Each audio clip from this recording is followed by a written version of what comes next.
Hi everyone, Gene here. Welcome to the Tapping Q&A podcast, where every single week we answer the most common and uncommon questions about tapping and EFT so you can get the most out of your practice and you can eliminate self-sabotage.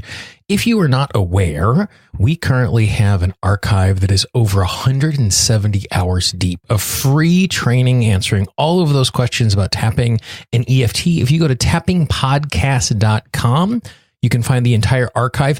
And you can find a way to get all of the episodes onto your mobile device, onto your computer, onto your Alexa, however you consume audio, wherever you consume audio, you can get access to the entire back catalog absolutely free. If you go to tappingpodcast.com, you can see how you can get all of those old episodes delivered to where you want to listen to them. This is Gene Monterostelli, and welcome to the Tapping Q&A podcast, recorded live to tape from Williamsburg in Brooklyn. This is episode 364, originally aired May 22nd, 2019. Hi everyone, I hope this finds you well wherever you are and whatever time of day you're getting a chance to listen to this. Thanks for spending some time with me today. Today we have a conversation about a process a friend of mine created that is really, really pretty amazing. It is something that you can use on your own, and it's something that you can use if you are a practitioner with your clients to find root causes and resistance that aren't immediately available. Before we jump into that, two quick things. First of all, a quick reminder, we have a free 10-part guide for using tapping to eliminate self-sabotage. All you need to do is go to tappingqa.com, click on that big blue button, and every single day over the course of the next 10 days, we'll send you one of those parts so you're not overwhelmed with content, but every day you get a little reminder with a tapping script, a tapping audio, some instruction, a video. So it'll be easier and easier for you to take action. Tappingqa.com, click on the big blue button. If you happen to be listening to this in the website right now, all you need to do is go up into that right-hand column. You'll see a blue button there, and you will be able to download the show. The other thing is, I wanted to thank all of you who are listening. As you know, every single week this year, we are thanking people all over the world who are listening to the podcast. This week, I would like to thank the folks in Saudi Arabia, Estonia, Bangladesh, Botswana, the Cayman Islands, Oman, and Trinidad and Tobago. All of those countries, I want to thank you personally, but everyone who is listening to the show. And I also want to spend a special shout out to all of those people who are financially supporting the podcast. If you are a supporter over the course of the last 5 days, you should have received 4 new free tap along audios in the donors only bonus feed. If you would like to support the show as well, all you need to do is go to tappingqa.com/support. And you'll get access to all of the extra bonus podcasts, the free tap-alongs, all of that stuff that we don't make available for everyone, but only for those amazing folks who are making sure that you continue to get the Tapping Q&A podcast. Today I have a conversation with Lori Lamont. I met Lori at the Spring Energy event, and Lori is a really amazing practitioner, really amazing trainer, and she's one of those people who's doing really great work quietly. That there are a number of us like myself who are creating content all the time and have big names. And when you do searches and when you go to telesummits, those are the people you see. Lori is someone you should know, even though you don't know her yet. And today's conversation is about a really simple process called getting to the bottom of it. And oftentimes we have hidden resistances and hidden reasons why we are not taking actions, beliefs about ourselves or about the world. And tapping is only as effective as us being able to find the things that we need to be tapping on. And so this process does it so beautifully and so elegantly. And the best part is it's so simple. Now, as you listen to this podcast or you listen to this conversation, there are 3 things I want you to pay attention to. 1, in the beginning of the conversation, we talk about creating space to finding information. I think this is super, super key. And this is something that even when you understand it, you rush past it. So make special note of that and implement it. 2, she shares a really great way of capturing the issues that we need to be tapping on when we're tapping on our own. I always talk about tapping with a piece of paper and a pencil nearby. She provides another option, which I'd never thought of, which is absolutely brilliant. And then the third thing is we obviously go through the process and how you can apply it. So here is my conversation with Lori as we talk about getting to the bottom of it.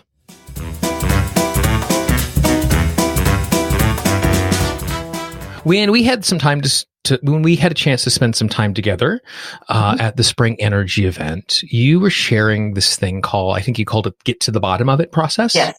Yeah.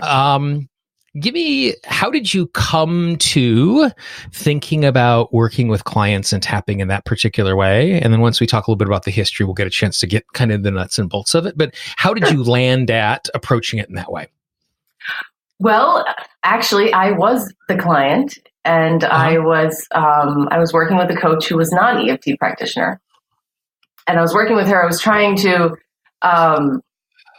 attract something with my marriage, and she said, well, I want you to kind of meditate on this idea of, if you had this wonderful experience that you're trying to attract, and then meditate on the idea of I'd love to have this experience, but part of me is afraid of, and just see what comes up. And so being an EFT practitioner, I was like, oh, well, I'm going to throw an even though in front of that, and I'm going to tap on it. So I did. And the moment I started doing this, I mean, there was a floodgate of fears and beliefs and stories. And I realized that I had stumbled upon something that was so powerful. So I started using it for myself. I was able to, by the time I met with this woman again, I think it was maybe a month later, my marriage had gotten to the point where I had been trying to get to, just from tapping on, all of those beliefs and fears and things that had come up, because a lot of those things I was unaware of. And, but to back up a little bit, as I was doing this tapping on, even though, and part of me is afraid of, I mean, I started off with things that I was consciously aware of that I was afraid of. Right. But then, the more I kept tapping and the more I just kept holding one point and just kind of like bleeding that point dry, just like holding that one point and just tapping. That's when the subconscious beliefs really started to kick in, and the things that went way far back, things that I had no idea were connected to this. And those are really the golden nuggets that we're always looking for, right? I mean, when we're tapping. Yeah, and it's interesting, this the way you describe that, where we start with what we know and we start fronting the stuff underneath it. And this is something that's just been really at the front of my head in the client work I've been doing over the course of the last couple of months. The image that's come to my mind is it's almost like mist in the backyard in the morning, where you can't see the tree all the way at the back end of the backyard. And as the sun comes up, the mist goes away, and all of a sudden I can see the shape of the tree, and all of a sudden I can see some details.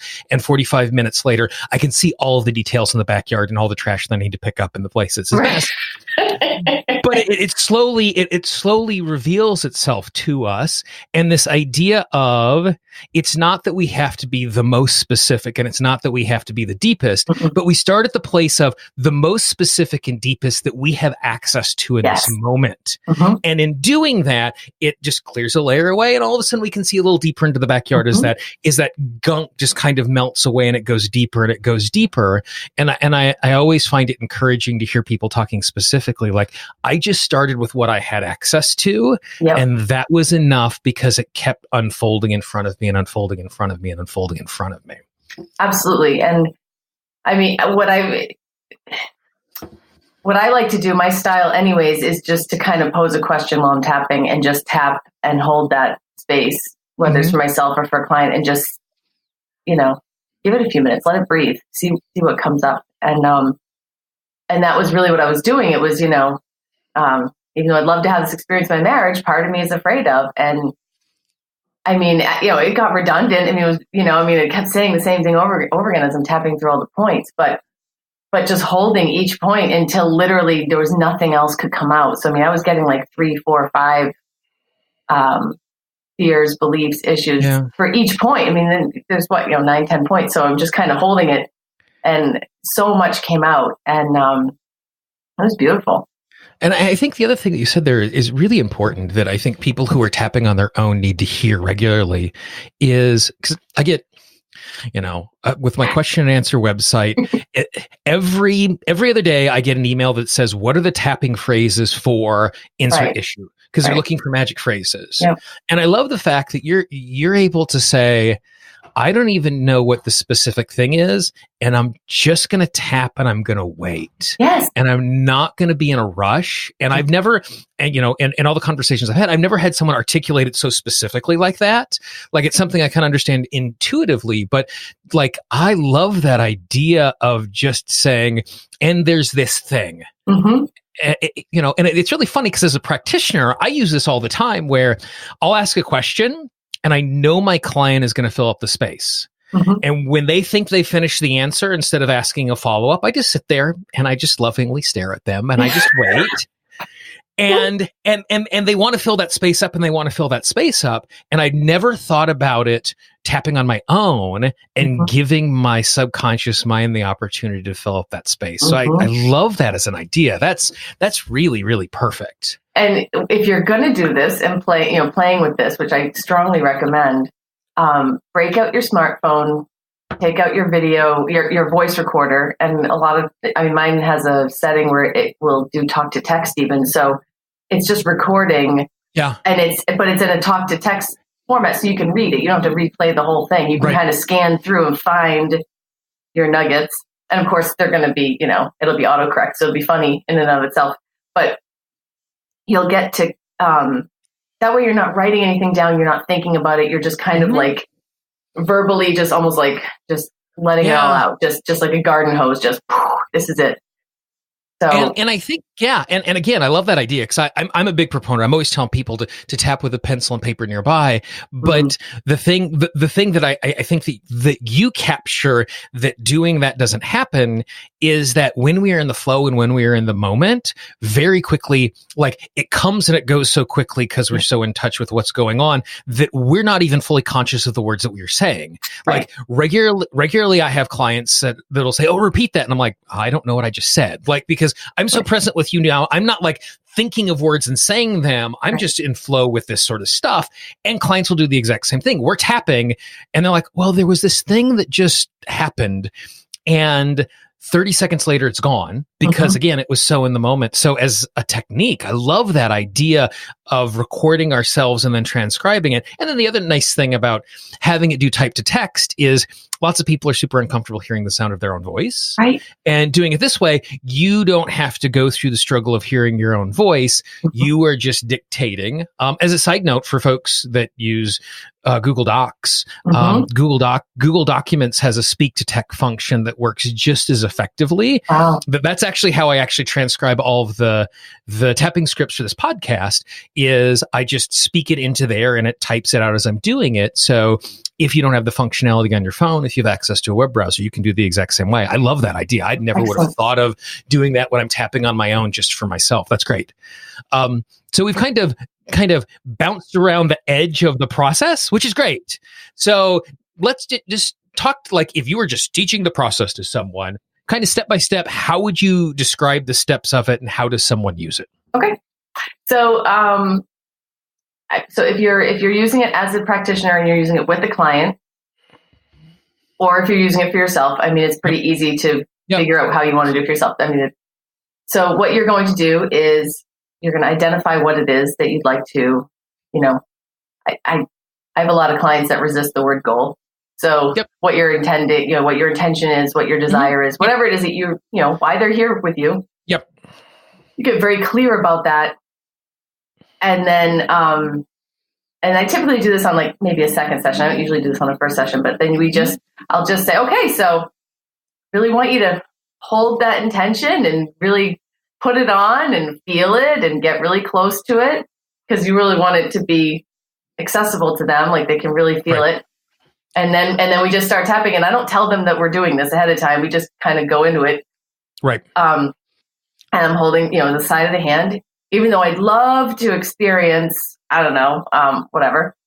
Part of me is afraid of, and we just kind of sit there and I just kind of say, anything that comes to mind, whatever's coming up, there's nothing, there are no mistakes. There's nothing could possibly be wrong. Whatever you're feeling, whatever you're thinking, just blurt it out. And I'm feverishly writing it all down because I'm the transcribing. Right. Yeah. And I just hold that one point until nothing else is coming out. and I'll do it like a normal. So we'll do the 3 setup statement, the setup statement. So we'll do it 3 times on the side of the hand. Even though I'd really love to experience this, part of me is afraid of, or part of me is afraid that, and like I said, typically all the normal conscious things that we were expecting to come out while we're doing the setup statement. By the time we get halfway through the points, that's typically when it gets a little bit more interesting. Mm-hmm. So we're just going through each point, and I'm just holding space for the person and just jotting it all down. And a lot of times, most of the fears are completely connected and related, and they make a lot of sense. They're saying basically the same thing, but different words. And so as this is happening, I'm looking for limiting beliefs. I'm looking for the tabletops and even table legs. I'm looking for all the different pieces of the puzzle that I can use when I'm working with them. And then after we're done, now we have this list, and then I read the list back to them, and I ask them how true does this statement feel? It could be, who knows what came up. So how true does this feel? And or if it's not something that would be how true does it feel, it'd be, what are the suds on this? How strong is this emotion? And we get all the, I just kind of jot that all down. And now I have a starting point. So that way, as we're working together, maybe at the end of this session, I might go back to a few key beliefs that we had worked on and say, okay, how true does this feel now? So now the client can see progress, and the client can see, oh, I've got a dozen things on this list. So they can also have a clearer picture of the map that you're going to, the road you're going down with them. Right. And I have something that when we check back together in the next session, I don't necessarily go through the whole list again, but I'll pull out a few things. How is this feeling? How does this feel to you now? And I've learned that once one major belief comes down, almost all of them, even if they didn't seem exactly connected, a lot of times they drop, which Yeah. And so it's a beautiful thing. And I like to kind of, I'm not a planner, but I like to have a general idea of where I'm going with clients, and I like to be able to give them an idea of where we're going. Right. And this does that. So. And so then I'm guessing that if we are doing this on our own, it's the exact same process, but we're just allowing the audio, the transcription, something to grab those peats for us. So we're not having to remember them all and not having to write them down. Right. And then all of a sudden we have this pile of things that we can go after and just use all of our regular tapping tools to go after and disassemble and tap on. Yes, I would still go back and say, how true does this feel to me? I would still do all those ratings. And honestly, for myself personally, I found that there's a lot of things on those lists, because this is a very personal and in-depth thing. You're more likely to take to a practitioner. So, there's certain things you're comfortable doing on your own, and there's certain things you're just not. And that also is great when you're working with a client, because you could say, okay, well, we have this list. Are there any things that you'd feel comfortable working on for your homework? Because maybe it's only 20% true of this one thing. And I could tackle that, So, and they feel like they're chipping away at the list, and they're being more, it's very useful. Yeah. And the thing that I think that I really love about the process is that our genetic disposition is to fear.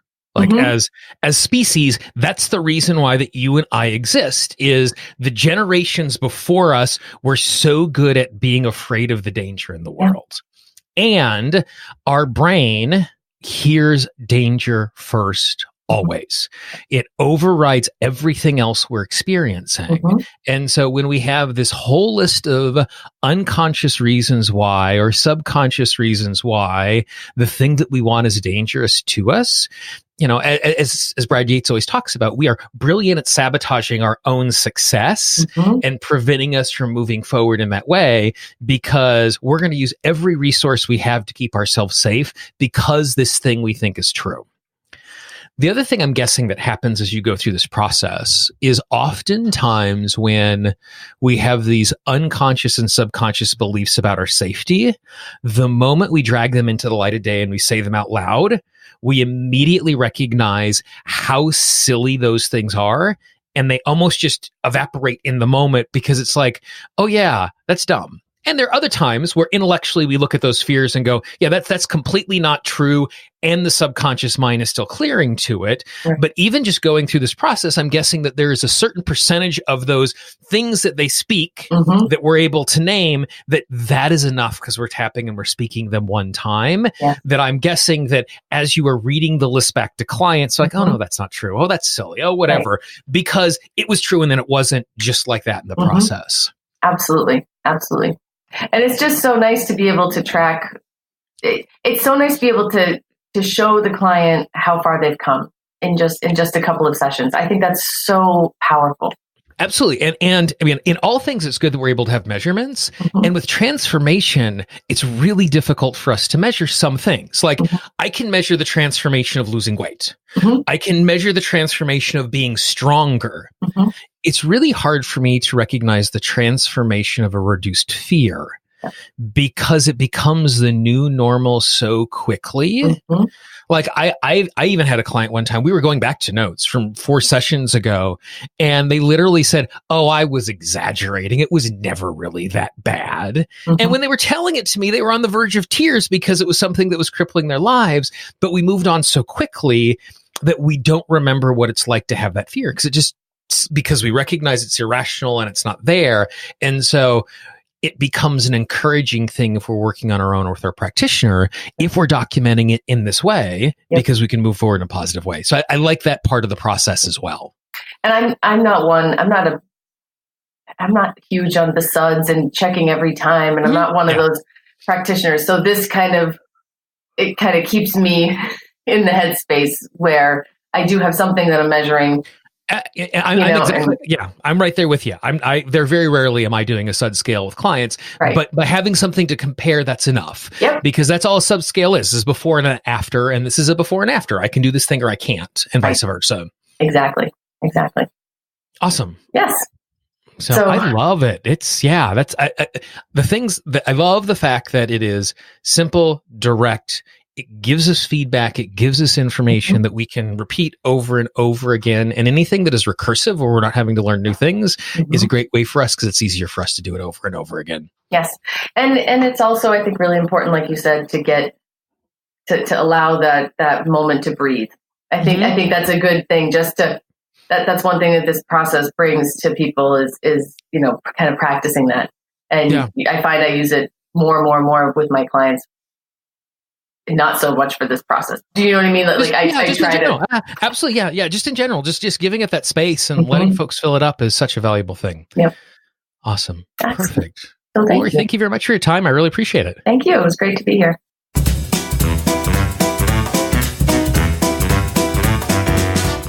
So you can see how simple and straightforward the process is. It's something that you can do right away. And again, the idea of just pausing and creating space to let folks fill in the gaps or to let us fill in the gaps. It's interesting, as I was editing the podcast, I was remembering that when I'm working with my clients and we're doing brainstorming stuff for product ideas and names and things like that, I always tell them, work on it. And the instant you've run out of ideas, set a timer and continue to come up with ideas for 10 more minutes and to force yourself to sit in the space to brainstorm those ideas. And to do the same thing where we're giving our subconscious the space to bring forward resistances and just waiting for it to fill up the space is great, because we are going to find things that we wouldn't have found if we didn't spend those extra moments waiting in silence to be filled up with more information. So make sure you're taking that away. Make sure you're taking the process away. If you would like more information about Lori, all you need to do is go to tappingpodcast.com. Click on the link for episode 364, tappingpodcast.com. Click on the link for episode 364. You'll find all of the amazing information about Lori and the other products and services she offers. She is someone you need to be following. If you have a question, if you have a comment, if you have a topic you'd like us to cover in the future, please let me know. Gene, Gene at tappingqa.com. If you're on the website, click on the contact link. If you are in the free Tapping Q&A app, just click on that contact button. You can send me an email or a voice message right inside of the app. I have a number of interviews that are coming up over the course of the next couple of weeks and a special tap along that have all come from recommendations from people just like you. There are a couple of interviews that I did with people who I didn't know who they were before we jumped on the phone, but it was on a recommendation, and I am so glad that someone recommended them. So if you have an idea, please let me know. If you have a question, if you have a comment, I always love hearing from you. And finally, as always, if you know someone in your life who could use this episode or any of the episodes of the podcast, please, please, please be our ambassador. Again, the goal for this calendar year is to get 9 new people a day tapping as a community. If we do that, 3,000 people are going to add tapping to their life this year. And that means we have 3,000 people who are healthier, who are more present, and the healing in their life ripples out. And so it impacts all of us. It makes such a huge difference. Pass the podcast along. Don't spam your inbox. Don't send it to everybody in the world. But if you know someone who could use this, please let them know. For the Tapping Q&A podcast, this is Gene Montrastelli. I hope you have a great day, and I will talk to you real soon. Bye-bye.